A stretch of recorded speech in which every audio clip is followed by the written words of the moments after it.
लागते की तब्बल 2 महिन्याचा कार्यकाळ संपून गेला। म्हणजे 2 दिवस म्हणजे सरकारचे 2 महिने का, हाही प्रश्न। सरकारी काम आणि 6 महिने थांब हे पुन्हा प्रश्न या ठिकाणी निर्माण होतोय। जर ह्या मागण्या येणाऱ्या काळामध्ये 11 महिन्याचा कार्यकाळ बघता बघता पूर्ण झालेला आहे आणि 11 महिने पूर्ण झाल्यानंतर जे मुलांना पत्र प्राप्त झाले ते कुठेही ग्राह्य धरलं जात नाही।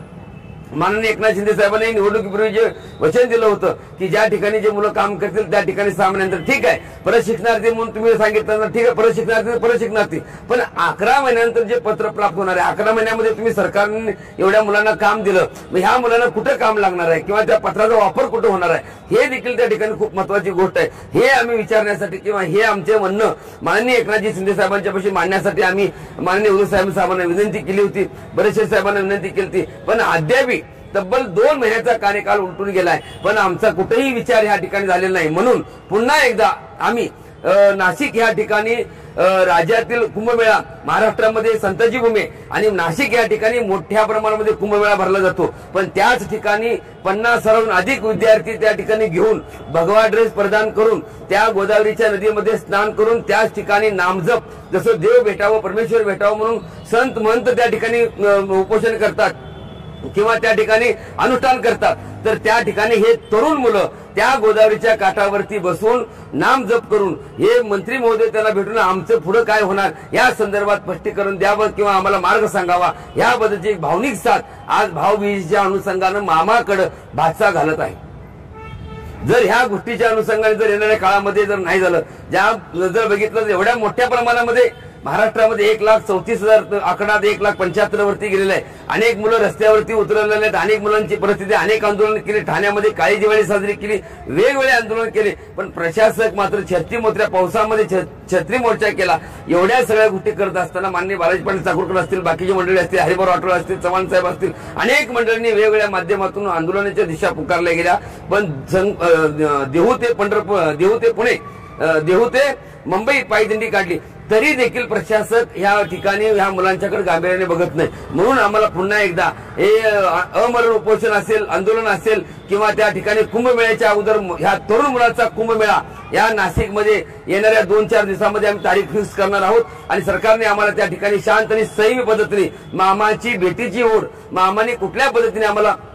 एकीकडे लाडक्या बहिणींना तुम्ही एवढ्या मोठ्या प्रमाणामध्ये पैसे खर्च होतात, महिन्याला 3200 कोटी म्हणजे एवढ्या मोठ्या प्रमाणामध्ये आकडेवारी जाते, पण जे मुलं काम करतात त्याला पगार किती 8,000, 10,000, 6,000, 8,000 आणि 10,000 एवढ्या अगदी तुमच्यावरती एकदम घरामध्ये का भांडी पूजा करणाऱ्या मातेला एवढे पैसे मिळतात, त्याच्यापेक्षा कमी पैसे या तरुण मुलाला ज्याचं वय 20 वर्षापासून ते 35 वर्षा वयोगटातली मुलं आज आशेने तुमच्याकडे बघतात। माझी विनंती आहे की माननीय मुख्यमंत्री देवेंद्रजी फडणवीस साहेब, उपमुख्यमंत्री एकनाथजी शिंदे साहेब, उपमुख्यमंत्री अजित पवार साहेब या मुलांचा कुठेतरी गांभीर्याने विचार करावा, नाहीतर येणाऱ्या काळामध्ये एकीकडे रोजगार तुम्ही देतो म्हणून सांगताय आणि एकीकडे ह्या मुलांना रस्त्यावर उतरण्याची पाळी देखील आज या ठिकाणी होते। जर ह्या सगळ्या गोष्टीवरती जर सरकारने विचार नाही केला तर येणाऱ्या नाशिकमध्ये कुंभमेळ्याच्या अगोदर या तरुण मुलांचा कुंभमेळा नाशिकमध्ये 50,000हून अधिक मुलं त्या ठिकाणी येऊन मोठ्या पद्धतीचं आंदोलन शांत आणि संयमी पद्धतीने करतील असा इशारा श्री संत बागडे बाबा मानव मित्र संघटनेच्या वतीने मी आज या सांगलीमध्ये ज्या ठिकाणी उपोषण झालं त्या ठिकाणी स्थळावरून देतोय।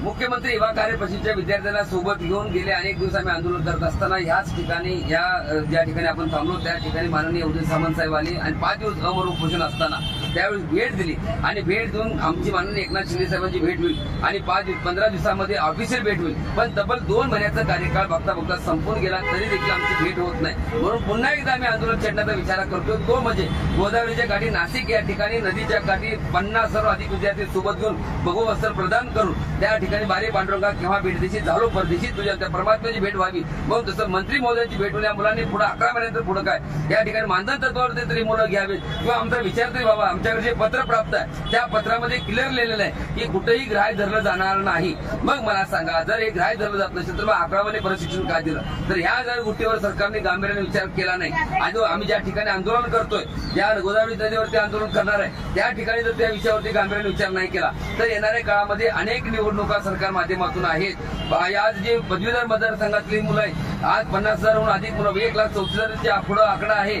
पुण्यामध्ये 6,000 मुलं आहेत, सांगलीमध्ये 6,000 मुलं आहेत, कोल्हापूरमध्ये 6,000 आहेत, सोलापूरमध्ये 4,500 मुलं आहेत. प्रशिक्षणार्थी रस्त्यावर जेव्हा उतरतील तर येणाऱ्या काळामध्ये निवडणुकीवर देखील याचा परिणाम तुम्हाला सरकारला दिसून येईल. माझी पुन्हा एकदा विनंती, ह्या भाच्याला वाऱ्यावरती सोडू नका. मामा, आपण ह्या मुलाला वाऱ्यावरती जर सोडलात तर आईचा हक्क मागण्यासाठी हे मुलं पुन्हा